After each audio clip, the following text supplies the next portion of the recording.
Ladies and gentlemen, welcome back to another episode of the Scoreboard Keepers. We'll be right back in 30 seconds. Ladies and gentlemen, I'd like to welcome you to the Scoreboard Keepers. Where around here, we don't keep receipts, we keep the score.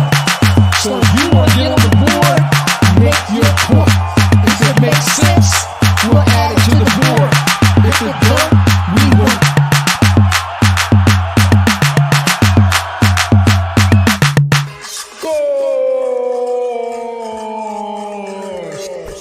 Scoreboard Keepers. Ladies and gentlemen, welcome back to another episode of the Scoreboard Keepers. I am your host, the Ref, where we give you the latest in sports, music, and hot topics. And you guys see what's on the board, right? Take me out to the ball game.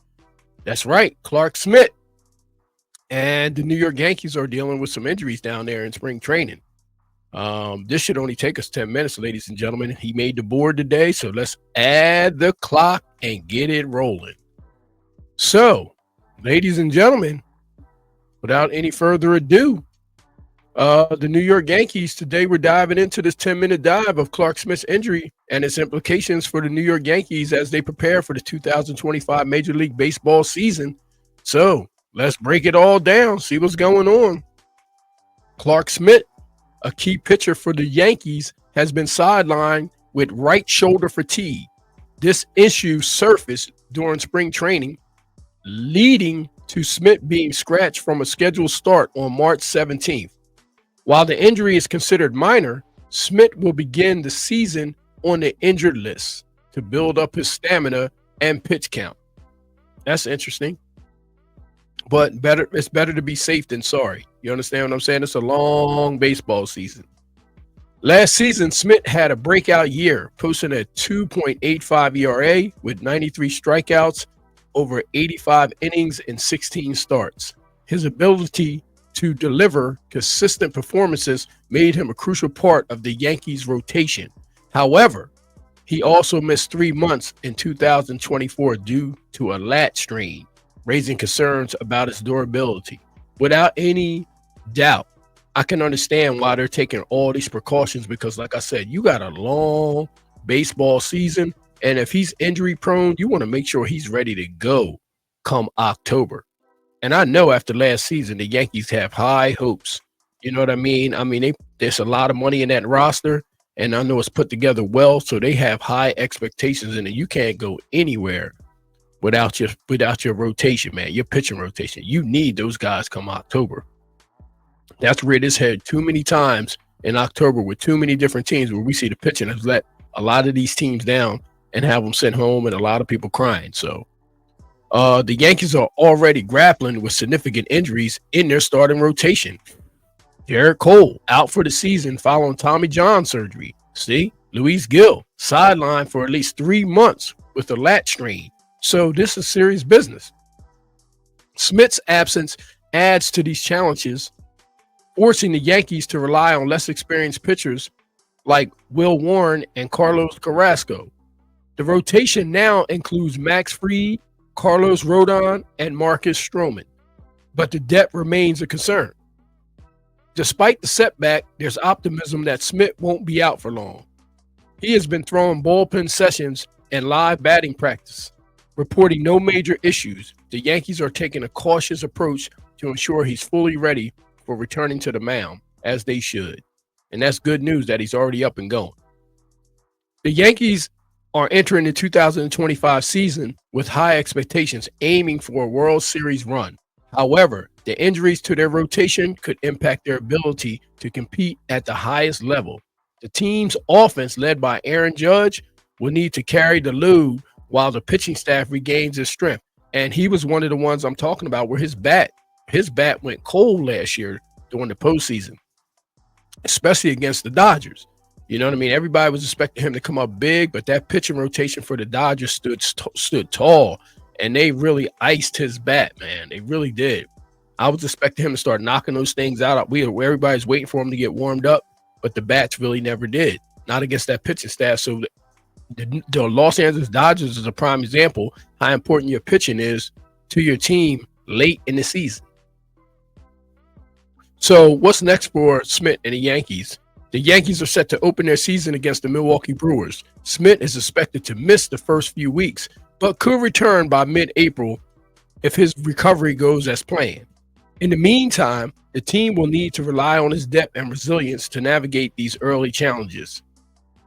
So, ladies and gentlemen, I mean, you have one of your top pitchers, already being watched and evaluated for injuries. And like I said, when it comes to New York Yankee baseball, they don't expect anything less than the best. So you want to put your best product out on the field if you want to compete with these other teams, the Houston Astros of the world, the Milwaukee Brewers of the world, the Los Angeles Dodgers of the world. You got a lot of teams out there, man, that's making their bones and trying to make their way to that final game. They want to win that world championship, and that's big for a lot of teams. I mean, they're expecting big things from Baltimore this year, and you can't do anything without your pitching. You have to have your pitchers there. And if your rotation's not right and your bullpen's not right and it's not deep, I'm telling you, man, these guys are knocking the ball out of the park, man. I'm telling you, the Philadelphia Phillies of the world. And you got to make sure that he's totally 100% ready to go. You know what I mean? You don't need him showing his best stuff down there at spring training right now. Okay, he don't need to be an all-star down there. He's doing exactly what he's doing. That's what that's for, to be honest with you, to get ready for the season. And then you're going to have him to make sure he's ready for the entire year.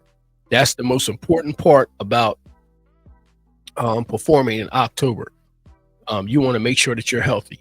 And that thing, like I said, like in all sports, the injury bug, it doesn't have any favorites. You know what I mean? It's prone to attack anybody. And the last thing you need that doing is attacking your ace. You know what I mean? So the New York Yankees for the last few years have been very competitive when it comes down to, just getting to postseason. They've been very competitive. I mean, I don't think their bats even came into question. I don't think their bats came into question until after the we saw them with the Dodgers. I think that's when their bats came into play, or came into question, and I think that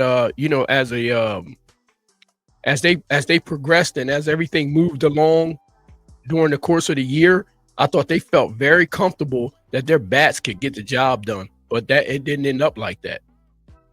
Aaron Judge really struggled. If you were watching that game, man, when they were playing the Dodgers, and he kept coming to the bat, and his swing, his stance, everything, his power, it just looked like it was just neutralized by the pitching of the Los Angeles Dodgers. And every time they pitched to him, I ain't kidding you, I was expecting to leave the park, because his swing, he was swinging for the fences. He was swinging hard. So I said, if he just makes contact, that ball got a chance of leaving the yard, but it just never happened. It just never happened. And the Dodgers, on the other hand, were that offense, man, when it took off. But the pressure on both of those franchises to win was like a gorilla, man. It was like having a silverback gorilla on your back. Everybody expected their teams to win. And no doubt about it, when it swung back to the Bronx, I said the Yankees going to come back and win this thing. And it just never happened. The Dodgers got there and played well. I thought the weather would bother them, but it didn't happen. It did not happen. They came out there in the Bronx and played just as well as they did in LA. So, you know what I mean? Like things like that, things like that. You want to make sure that your pitching is absolutely right. And especially if they're not already deep in the first place. Yeah, I'm just saying, the rotation has to be solid. You learn that about baseball after a while. You even need a few lefties over there too. You learn that those little things like that, you don't see them, and they don't become gigantic until the hunt for October, man. That's when it starts rearing its head, and you get in there against them teams where every pitch counts and everybody's watching every pitch. You know what I mean? And next to being a quarterback, The pitcher is one of the toughest jobs in all of sports, man. All of sports. Your command on the mound, it has to be A1 sauce. Because if it's not, you can find yourself out of there. We seen pitchers getting knocked around out of there in 5 innings. The pressure on them guys, man, is unbelievable. You have to be in command for at least 7 innings, at least, with a decent lead. You want if your pitcher's doing well on the mound and he has great command and he's putting the ball where it's supposed to be. You need your offense to give him a little bit of cushion, just a little bit. Because when they decide to go to that bullpen and somebody else comes out there, you want to make sure that you at least got, I would say 3 runs, man. I would say 3 runs. Like I said, that World Series last year showed a lot of what we're discussing right now. So, Clarke Schmidt, I wish you the best this season, my guy. I wish you nothing but success. I hope that your health and recovery gets back to 100%. I wish the Yankees success and all the teams around the league, okay? For that matter, we want everybody to stay as healthy as possible, ladies and gentlemen. And you hear the buzzer going off because that's going to conclude our 10-minute dive into Clarke Schmidt and the New York Yankees. So, ladies and gentlemen, you know what you have to do from here. You have to hit the like, share, and subscribe buttons, okay? The like, share, and subscribe buttons. And you guys can come and join us sometimes. We have live open panels. We would love to invite some of you guys up on this panel and hear what you have to say about your respective teams. Make sure you leave your comments down below also, because I want to know what the Yankee fans feel about, how they feel about their season this year, what they expect out of Clarke Schmidt, and where do they expect this team to finish, to be honest with you. Leave your comments below, ladies and gentlemen. Make sure you like, share, and subscribe to the channel. I appreciate all you guys being here. And before we leave, we always give all honor, glory, and praise to the Most High God, not just any God, but the God of Abraham, Isaac, and Jacob, that God, because that's the God we serve, ladies and gentlemen. So until we see you on the next episode of the Scoreboard Keepers, score. Have a good day, guys.